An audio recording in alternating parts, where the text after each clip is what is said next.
ये बात करने का मकसद ये है कि दोस्तों, अजीजों, साथियों, अगर हमारे नौजवान और हम जुआ सट्टा में इन्वॉल्व हुए तो सवाल यह है, डॉक्टर कौन बनेगा, इंजीनियर कौन बनेगा, पढ़ाई कौन बनेगा, मिस्त्री कौन बनेगा, इलेक्ट्रिशियन कौन बनेगा, कोरियर सर्विस कौन प्रोवाइड करेगा। जहनों के अंदर हमेशा क्या रहेगा हमारे कि पैसे लगा जीत जाएगा, पैसे लगा हार जाएगा, पैसे लगा जीत जाएगा।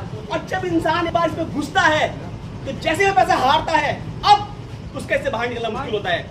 उसको लगता है कि यार एक बार में जीत जाऊं फिर छोड़ दूंगा, एक बार में जीत जाऊं फिर छोड़ दूंगा। और इस तरह वो हर बार पैसा लगाता है, हर बार हारता है, पैसा लगाता है, हारता है, कभी जीतता भी है।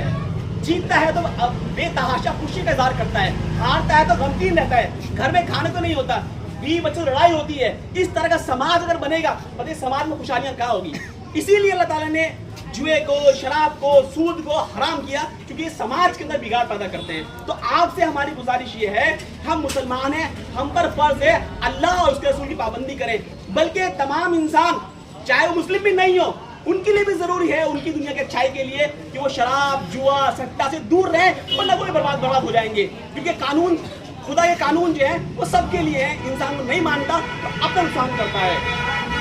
इसलिए हमारे आप सबसे गुजारिश है कि तुम फतवा दिखाए तो उस फतवे की तहकीक करो। फतवे के नाम पे किसी कम्मेदार से मत पढ़ो, अपने बच्चों को पढ़ाओ, समाज को अच्छा बनाओ, ऐसा समाज बनाओ ताकि लोग कहें मुसलमान होता है सच्चा होता है, मुसलमान होता है ईमानदार होता है, मुसलमान होता है जो वादा करता है निभाता है, जान चली जाए जुबान न जाए, ये मुसलमान की पहचान है। हम कारोबार करें तो ऐसे कारोबार करें कि आदमी आवाज ला के और वहां जाना मुल्ला के समाज अच्छा मिलता है, मुल्ला के जाना वो सच बोलता है, अब्दुल्ला के जाना अब्दुल्ला अच्छा है।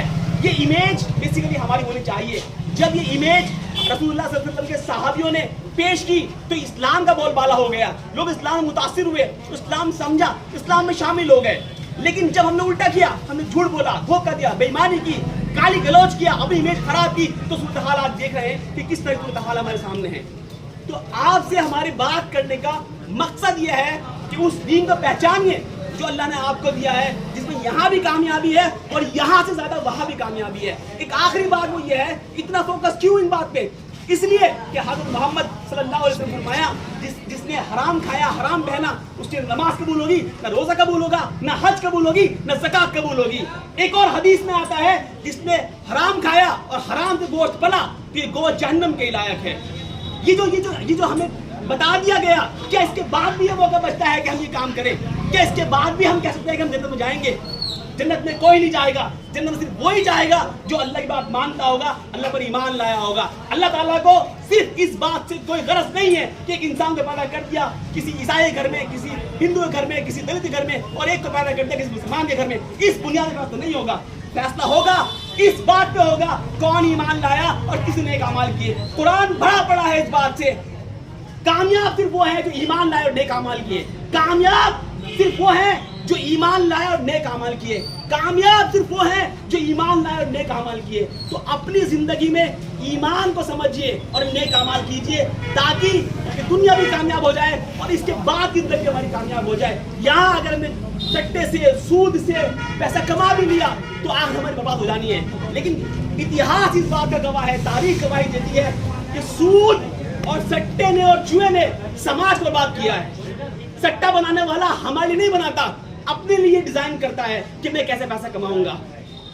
सेबी, जो मैंने अभी कहा, stock exchange board of India, वो बार बार ये कहता है कि ये जो इंटरनेट ट्रेडिंग है, ये फॉरेक्स ट्रेडिंग है, ये इस तरह की जो मार्केट है, इसके अंदर 10% लोग जीतते हैं, 90% हारते हैं। ये आपने बड़ा मालूम कर लेना। जब सट्टा खाई बड़े काम होता था, उसके अंदर भी यही होता था, 99 हारते थे, कोई एक जीतता था। इसलिए हमें इससे बचना है। ये हमारी दुनिया भी खराब कर देगा और आखिरत भी खराब कर देगा। मेरी बात अगर समझ में आई हो तो अहद कीजिए, खुद बचेंगे, अपनी नस्लों को बचाएंगे, पढ़ेंगे, दीन पे चलेंगे, आगे बढ़ेंगे, ताकि ये दुनिया भी कामयाब हो और वो दुनिया भी कामयाब हो। जब तक ये नहीं चलेंगे हमारा कुछ नहीं होगा, ये भी नाकाम होगा और वो भी नाकाम होगा। जज़ाकुमुल्लाह खैर, अल्हम्दुलिल्लाह रब्बिल आलमीन। कोई बात से में नहीं आई हो, कुछ कंफ्यूजन हो तो मालूम कर सकते हैं, मैं जवाब दूंगा इंशाअल्लाह। रास्ता दे दो, रास्ता।